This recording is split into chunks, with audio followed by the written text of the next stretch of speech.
"It's just a damn house," my stepbrother Jackson sneered, twirling the deed like a trophy. "And now it's mine.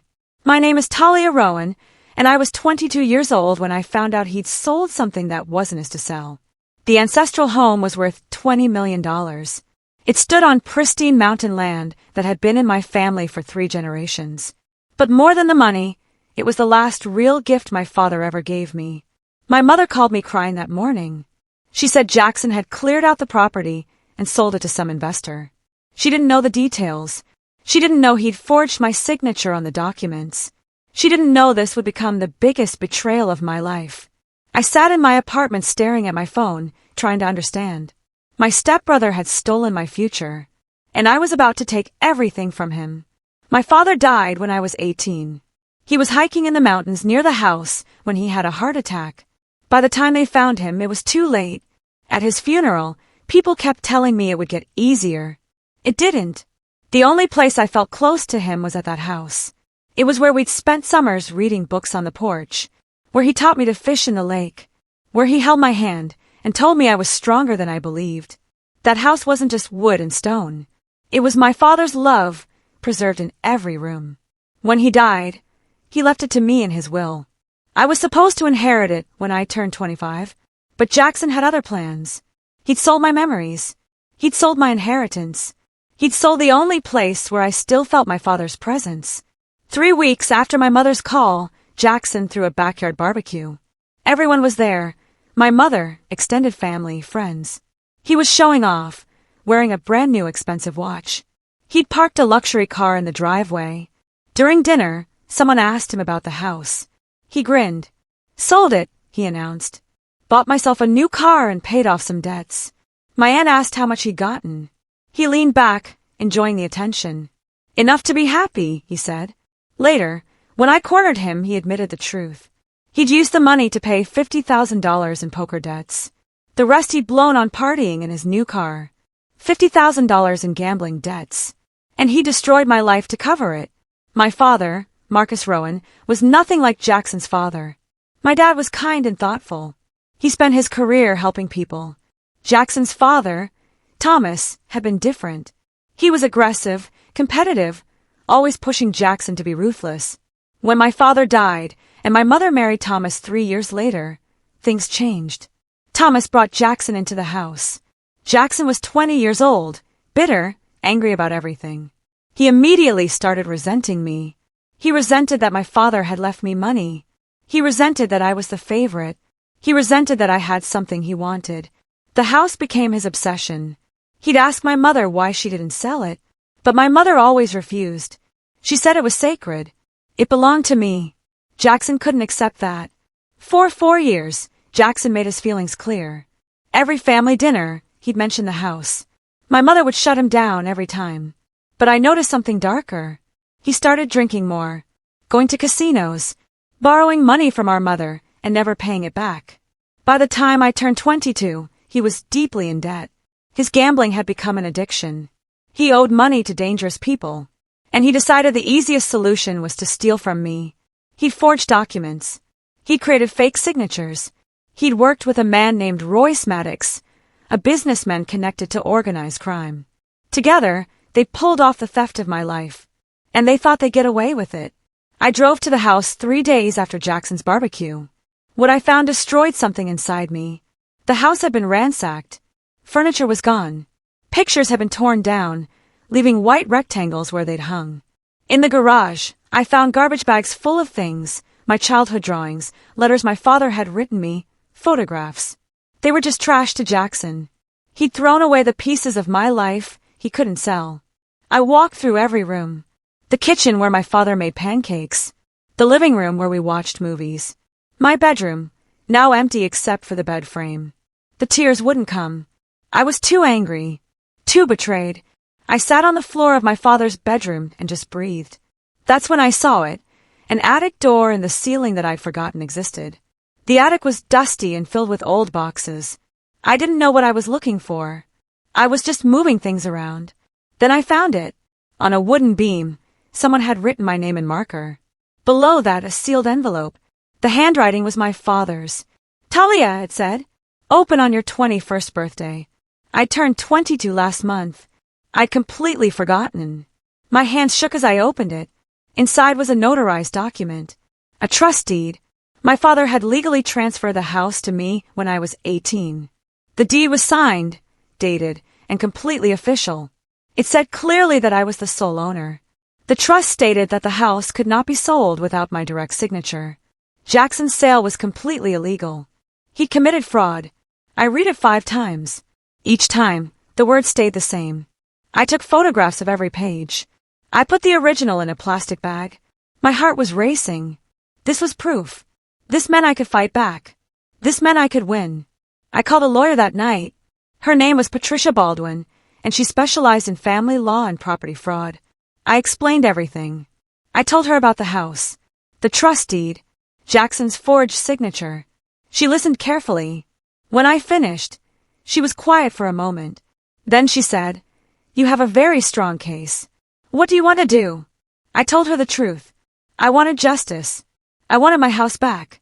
And I wanted Jackson to pay for what he'd done. She said she'd start working immediately. Patricia filed a civil lawsuit the next week. She photographed the trust deed carefully. She had it analyzed by a document expert who confirmed my father's signature was authentic but Jackson's was fake. Patricia explained my legal position. Since I was the legitimate owner, the sale was void. The new owner had no legal claim. But there was a problem. The new owner, Royce Maddox, claimed he bought it in good faith. He'd already spent money renovating. He'd also, Patricia warned, connections to dangerous people. Royce wasn't going to give up easily. But the law was on my side. Patricia filed an emergency injunction to freeze the sale and stop work on the property. Within 48 hours, the court ordered all work must stop. I began investigating Royce Maddox. I hired a private investigator named Thomas Wilson. What we found was shocking. Royce wasn't just a businessman. He was connected to money laundering operations. He had ties to organized crime. He'd been involved in at least 4 other property fraud schemes. More importantly, he and Jackson were close friends. They'd met at gambling circles. They'd planned this together. Jackson needed money. Royce needed to launder money. The house was the perfect target. A high-value property with a young, isolated owner. But what they didn't expect was that I'd find the trust deed. They didn't expect I'd fight back with everything I had.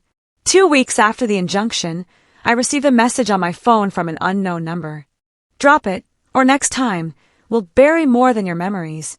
I went cold. It was a direct threat. Someone was threatening to hurt me. I printed it immediately and brought it to Patricia. She took it seriously. She said this was intimidation, which was a felony. She contacted the police immediately. I gave them a copy. The police traced it to a burner phone, but suspected it came from Royce's organization. That threat changed everything. It made me more determined. It proved I was right about these people. It proved they were criminals. And it gave me more evidence. Patricia advised me to secretly record any communications with Royce or Jackson. It was legal in our state if I was part of the conversation. She said recorded threats would be valuable in court. I agreed. I started keeping a detailed journal of every interaction, every threat, every suspicious message. I documented everything. I took screenshots. I saved voicemails.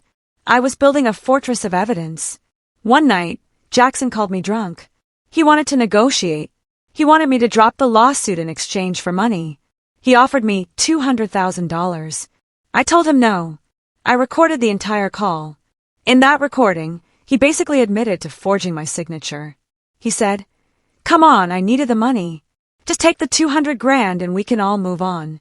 He was confessing to fraud on a recorded line.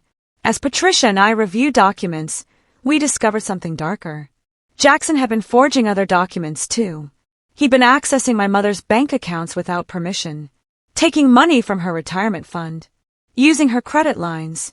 In total, he'd stolen nearly $300,000 from her over 2 years. We found transfers to casinos, payment records to loan sharks, evidence of his whole life of lies. When I told my mother what I discovered, she broke down. She realized her own son had been manipulating her, stealing from her, using her love against her. The betrayal was almost as deep as mine. She cried in my arms for an hour. She kept saying she should have seen it. But how could she have known?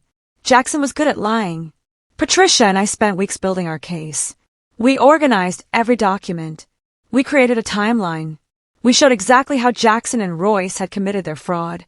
We had the trust deed, the forged signature, the recorded admission from Jackson, the threatening message from Royce, the financial records showing stolen money, my mother's testimony about missing funds. We had everything. Patricia said we had the strongest case she'd ever seen. She said a judge would have no choice but to rule in our favor. But she also warned me, Royce might fight dirty. He might try to intimidate me further. She advised me to be careful, to watch my surroundings, to trust no one outside our team. On the day of the emergency hearing, I walked into the courthouse with Patricia. Jackson was there with his lawyer. Royce wasn't present, but his legal team was in the back. The judge, a woman named Eleanor Martinez, listened as Patricia presented our case. She showed the trust deed, the document analysis proving the forged signature, the recorded call where Jackson admitted to forging it, the threatening message from Royce. She presented everything methodically, clearly, perfectly. Jackson's lawyer tried to argue I was trying to hurt my stepbrother out of jealousy, but the evidence was overwhelming. Judge Martinez didn't hesitate. She ruled immediately. The sale was null and void. Royce had no legal claim. I was the legitimate owner. And she ordered an investigation into the forgery and threats. I felt my knees go weak with relief. Jackson's reaction was unexpected. Instead of accepting the ruling, he doubled down. That very night, he posted on social media. He bragged about his new car. He posted videos of himself at clubs and casinos. He posted pictures of expensive bottles of alcohol. He was celebrating his betrayal. He was mocking me online. He was telling everyone he didn't care about the court's decision. He said he'd appeal it. He said he'd find a way to get his money back. He acted like he was untouchable. What he didn't realize was that every post was more evidence. Every video was another problem for his lawyer. Every picture showed him living the lifestyle he bought with stolen money. The police were watching. The prosecutors were watching. Every post was another nail in his coffin. The criminal case moved faster than I expected. The prosecutor, Kevin Harrison, was aggressive. He saw what Jackson had done, what Royce had done. He charged them both. Jackson was charged with forgery, fraud, theft, and money laundering. Royce was charged with conspiracy, fraud, intimidation, and wire fraud. The trial was scheduled for 4 months away. In the meantime, Royce's intimidation continued. More threatening messages. Someone left a dead animal on my doorstep. Someone slashed my car tires. The police investigated each incident. They were building their case against Royce for witness intimidation. I started looking over my shoulder everywhere. I installed security cameras. I changed my routines constantly. I was scared, but I refused to give up. At trial, I testified for 3 hours. I told the judge and jury everything. I showed them the trust deed. I explained how much the house meant to me. I talked about my father. I talked about the betrayal. The jury was completely silent as I spoke. When I finished, the prosecutor asked if I had anything else to say. I played the recording of Jackson's drunken confession. I played the threatening message from Royce. The courtroom went silent. You could hear people breathing. Even Jackson's lawyer knew it was over. There was no comeback from this. The evidence was too clear. The lies were too obvious. Jackson sat at his table, staring down at his hands. He wouldn't look at me. He wouldn't look at anyone. For the first time, I think he realized what he'd done. Royce's lawyer filed a slander lawsuit against me, claiming I damaged his reputation. It was desperate. The prosecutor explained that Royce was trying to intimidate me into dropping my case. But Patricia wasn't scared. She told the judge I had evidence of threats and intimidation. She asked to play the threatening message in open court. When the judge heard Royce's voice threatening to bury me, the entire room went silent. The judge threw out Royce's lawsuit immediately. She issued an order preventing him from contacting me in any way. She called his lawsuit a harassment tactic, and she ordered the police to arrest him if he violated the order. Royce's face went red with anger, but there was nothing he could do. The law was against him now. During the trial, my mother testified. She broke down on the stand describing how Jackson had stolen from her for years. She talked about finding hidden credit card bills. She talked about realizing she'd been supporting his gambling addiction without knowing it. She talked about the shame and betrayal. She said, "I would have helped him if he'd asked, but he chose to steal from me instead." Her testimony was devastating. The jury could see a mother's heartbreak. They could see how deeply Jackson had damaged his own family. After her testimony, she came and sat next to me. She took my hand. She whispered, "I'm sorry. I'm so sorry for bringing him into our lives." I squeezed her hand back. This wasn't her fault. Halfway through the trial, Jackson tried to run. He disappeared one night. My mother reported him missing immediately. 3 days later, he was caught at an airport trying to board a flight to Mexico. He had fake identification.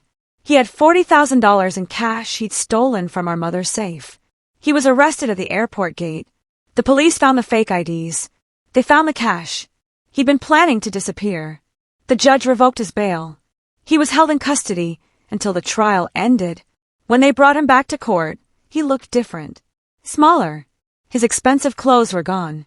He wore an orange jumpsuit. He finally looked like what he was, a criminal. The jury deliberated for 2 days. When they came back, they had a guilty verdict on every count. Jackson was convicted of forgery, fraud, theft, money laundering, and identity fraud. The judge sentenced him to 6 years in federal prison.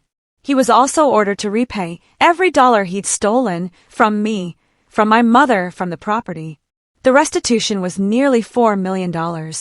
Royce received 18 months for intimidation and wire fraud. But more importantly, investigators discovered Royce was involved in a larger money laundering operation. The FBI took over the case. Royce would face many more years in prison. When they let Jackson out in handcuffs, he finally looked at me. Just for a second. I didn't look away. I wanted him to see what he'd lost. With Jackson in prison and Royce facing federal charges, I finally had my property back. I hired contractors to restore the house to how it used to be. I brought back the furniture. I rehung the pictures. I retrieved those garbage bags of my childhood memories from the garage. I carefully sorted through them over several days. Some were damaged beyond repair. But I saved everything I could. I found my father's coffee mug in a box. It was his favorite. He drank from it every morning. I brought it to the house and placed it on the kitchen shelf where it belonged. I sat on the porch where I used to sit with him, and I let myself cry. For the first time since his death, I felt like he was there with me again. I could almost hear his voice in the wind. 6 months later, I opened the house as Rowan's Refuge, a nonprofit retreat for girls and young women who had lost their fathers. I partnered with grief counselors and support organizations. I created programs that would help others heal the way I was healing. Girls could spend a week at the house. They could share their stories. They could remember their fathers. They could find peace in nature, the way my father had always believed. The house, which Jackson had tried to destroy, became a place of healing. At the grand opening, local news crews came. Journalists wanted to cover the story. They wanted to talk about the trial, about the betrayal, about my fight for justice. But mostly, they wanted to talk about what the house had become. A place where broken hearts could mend. That's what my father would have wanted. I stood on the porch of the house on the day of the grand opening. 50 girls had come for the first week of retreat. They were sitting on the grass, introducing themselves, sharing their stories of loss. Behind me, through the windows, I could see the coffee mug my father had loved sitting on the kitchen shelf. I could see the photographs on the walls. I could see his memory preserved in every corner. A journalist asked me if I had anything to say about Jackson, about what he'd done. I looked out at those girls. I thought about Jackson sitting in a prison cell. I thought about everything I'd lost and everything I'd gained. And I said, he thought stealing this house would break me. All he did was hand me the match. I paused, looking at the house behind me. And from those ashes, I built something that matters. The crowd erupted with applause. Cameras flashed. And for the first time since my father's death, I felt at peace. My father's legacy wasn't stolen. It was transformed into something bigger. And now it would help others the way it had always helped me.